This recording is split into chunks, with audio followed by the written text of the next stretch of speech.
Innal hamdalillah nahmaduhu wa nasta'inuhu wa nastaghfiruh wa na'udzu billahi min shururi anfusina wa min sayyiati a'malina.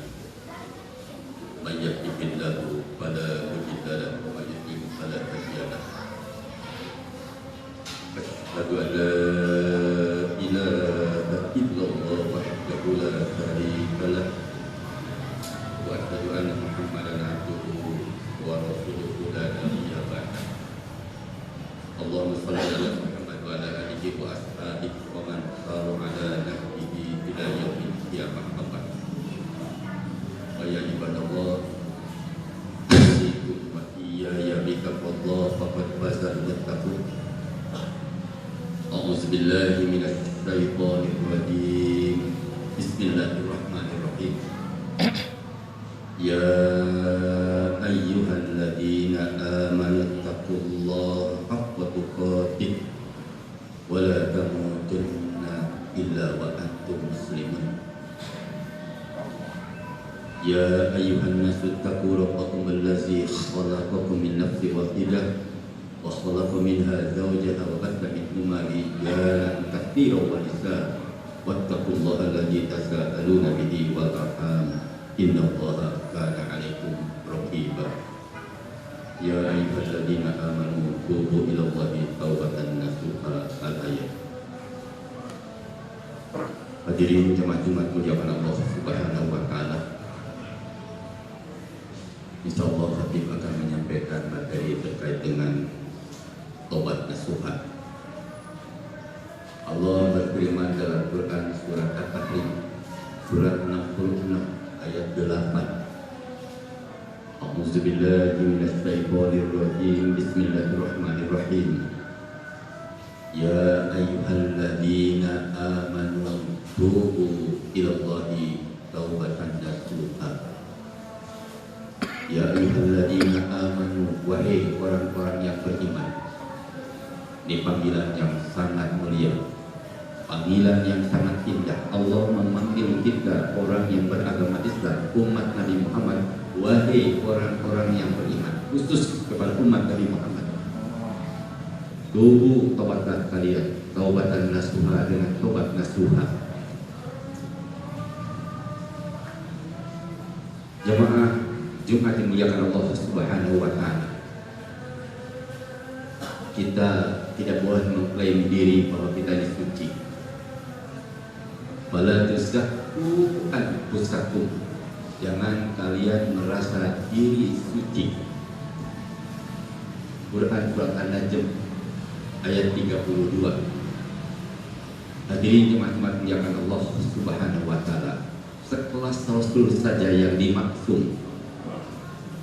Rasul itu dimaksum itu artinya terjaga dari salah, terjaga dari maksiat. Maksudnya bukan tidak pernah salah. Seorang nanti pernah bersalah, nanti turun wahyu, itu namanya dimaksum. Terjaga dari salah, terjaga dari maksiat. Itu tobatnya 1 hari 1 malam 100 kali. Itu sekelas Rasul yang dimaksum, yang dijamin masuk surga. Tentu kita sebagai orang yang beriman harus tobat kepada Allah Subhanahu wa taala dengan tobat nasuha. Tobat nasuha itu tobat yang semurni-murninya tobat. Tobat nasuha ini kalau terkait dengan hubungan dengan Allah Subhanahu wa taala cukup 3 saja syaratnya. Terpenuhi, itu diterima oleh Allah tobatnya.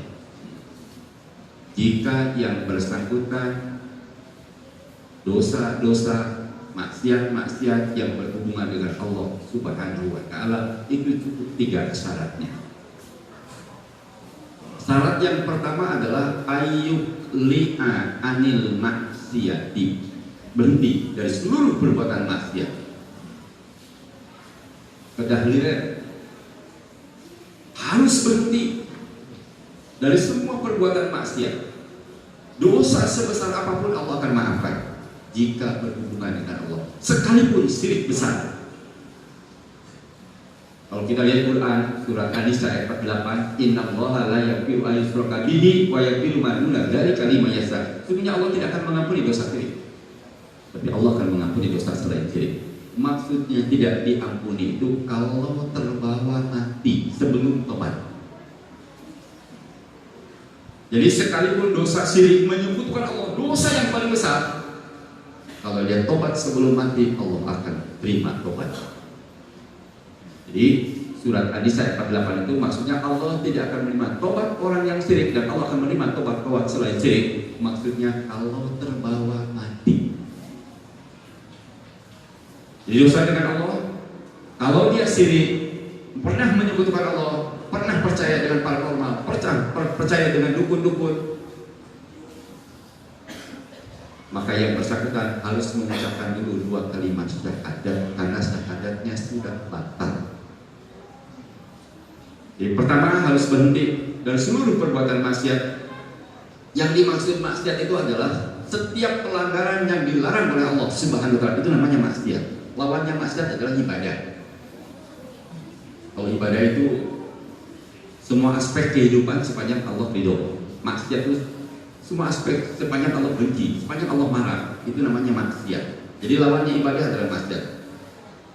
Jadi kalau kita melanggar aturan-aturan Allah, berhenti saja. Itu syarat yang pertama. Dulu benci dengan Islam, sekarang cinta dengan Islam. Dulu benci kalau bicara syariat Islam, kalau sekarang cinta, suka. Itu namanya tobat. Jadi tobat saat yang pertama adalah harus berhenti.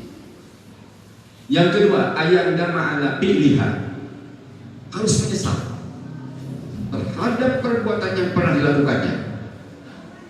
Bukan bangga, bukan diwariskan. Jadi setiap perbuatan maksiat di masa lalu kita nyesal. Kita bangun malam, kita nangis sendirian, keluarkan air mata, mohon kepada Allah. Insya Allah Allah akan mengampuni dosa kita, sekalipun sebesar apapun dosa itu, Allah akan maafkan. Hadirin jemaah muliakan Allah Subhanahu wa taala.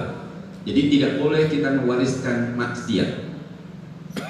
Karena dulu kita tukang maksiat, lantas diajarkan kepada anak-anak kita, diajarkan kepada tetangga kita, diajarkan kepada orang lain. Itu namanya bangga dengan maksiat. Justru kita tutupi seluruh perbuatan maksiat. Orang yang tidak tahu tidak usah dikasih tahu. Dia harus kesal terhadap perbuatan yang pernah dilakukannya. Dan yang ketiga adalah ayat 5 alla yaquda ilaiha abada, tidak akan mengulang untuk selama-lamanya. Dia tidak kembali lagi ke maksiat, justru dia benci dengan maksiat.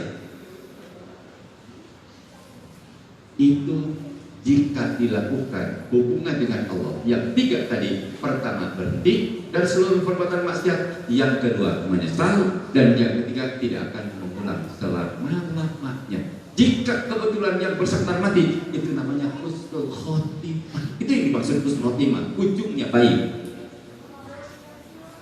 Jadi kepada orang, termasuk kita ini, termasuk saya, banyak melakukan dosa di masa lalu, jangan putus asa. Jangan bahasanya kepala banyak dosa, sudah tanggung. Tidak ada istilah kepala banyak dosa, tobat. La ta'imas min rabbillah, innahu ya'isu min rabbillah ilal qaumul kafir.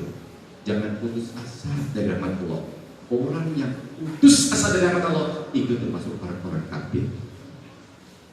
Jadi sekali lagi, dosa dengan Allah cukup 3 saja. Pertama berhenti dari seluruh perbuatan yang dilarang oleh Allah. Yang kedua menyesal, dan yang ketiga tidak akan mengulang untuk selama-lamanya.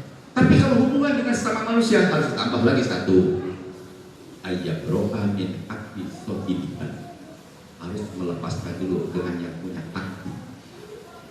Barakallahu li wa lakum bi manafa'ani wa iyyakum bima fihi minal ayati wa dzikril hakim wa taqabbal minni wa minkum tilawatahu innahu wal ghafurur rahim.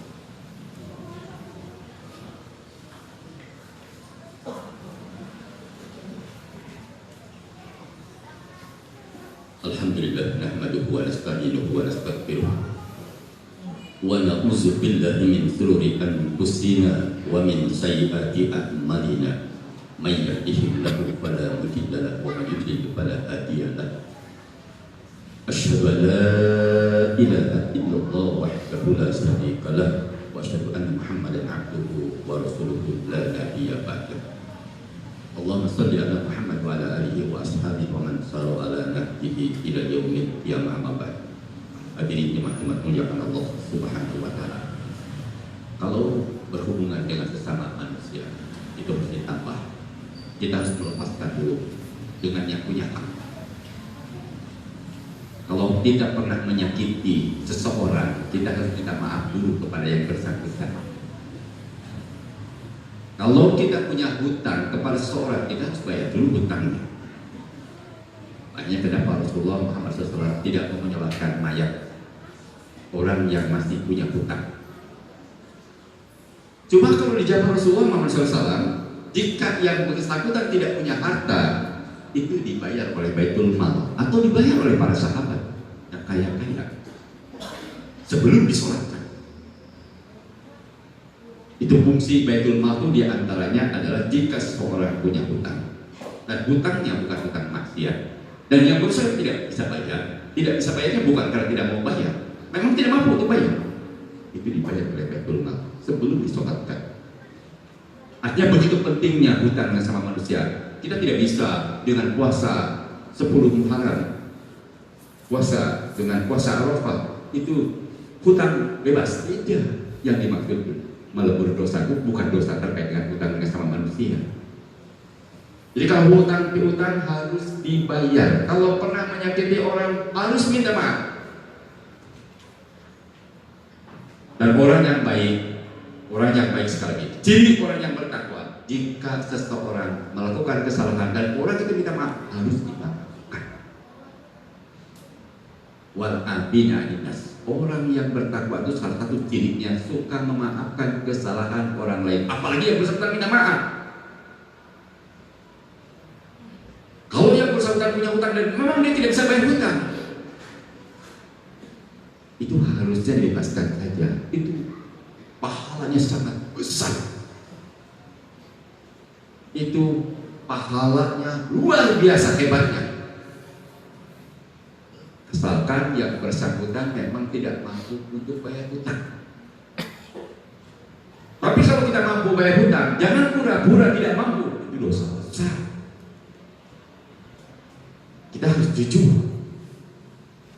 Jujur itu penting karena salah satu akhlak orang yang beriman itu harus jujur. Sampai Rasulullah mengatakan alaikum bisidqi fa inna sidqa yahdi ilal birri wa innal birra yahdi ilal jannati. Hendaklah kalian jujur. Karena jujur itu mengantarkan kepada kebenaran. Dan kebenaran itu mengantarkan ke surga. Jadi kita sebagai orang beriman tentu harus jujur. Mampu tidak mampu bayar hutang itu kita tahu. Jangan pura-pura tidak mampu.